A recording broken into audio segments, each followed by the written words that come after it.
El desastre de las tiendas de Sampung, por David Páez, Sebastián Heredia, Joshua Smallback, David Moreno y Cristian Nieto. El Centro Comercial Sampung fue un edificio de 5 pisos dedicados al comercio.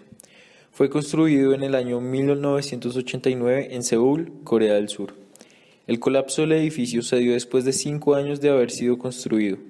En la catástrofe murieron 502 personas y 937 resultaron heridas. El sistema estructural del edificio estaba constituido por el sistema losa-columna.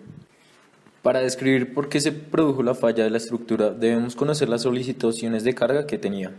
Inicialmente el edificio fue diseñado para que tuviese 4 pisos, sin embargo los dueños quisieron cambiar su uso de oficinas a centro comercial, una vez ya iniciada la construcción.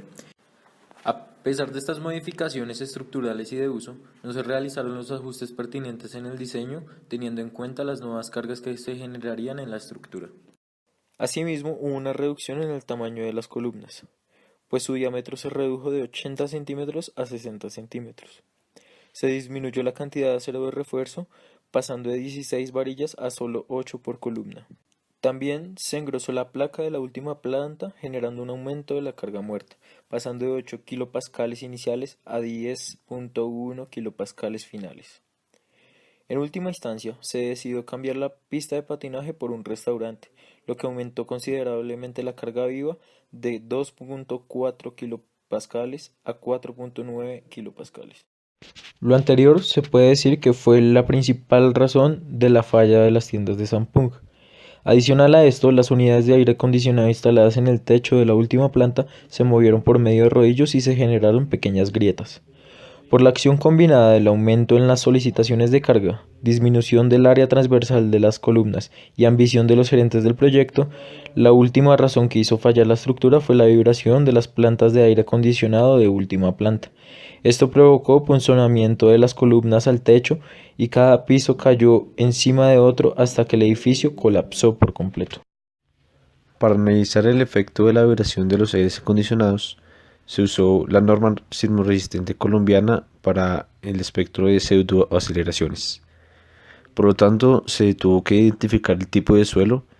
Como es una zona de baja sismicidad, se optó por darle el tipo de suelo B, con un factor de importancia de 1.1 debido al uso de la edificación. Teniendo en cuenta que es un tipo de suelo B, se obtuvo un A sub A de 0.05 y un A sub B de 0.05.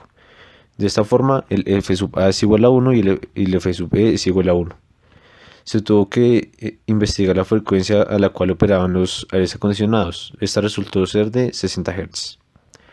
Según la gráfica, como el T sub L es menor al T, que es de 60 Hz, se ubica en la parte de la derecha. Esto siendo 1.2 por F sub B por T sub L por A sub B por el factor de importancia sobre la frecuencia al cuadrado. Esta es la relación para la pseudoaceleración. Está dando un valor de 8.8 por 10 a la menos 4. Se sabe que la fuerza cortante en la placa es la pseudoaceleración por el peso de esa placa. Esta tiene un valor de 89.77 kilonewtons. Teniendo en cuenta que teóricamente el edificio soportaba un valor de 240 kilonewtons para fuerza cortante, esta no es suficiente para hacer colapsar el edificio, pero es una causa más que contribuye al colapso entero del edificio. Se realiza un modelo a escala del edificio, utilizando balso e icopor. Se puede comprobar que al no existir capitel, la perforación de las columnas en la placa es importante. El modelo muestra cómo la vibración desencadena la falla completa de la edificación, haciendo que se convierta en una trampa de rápidos.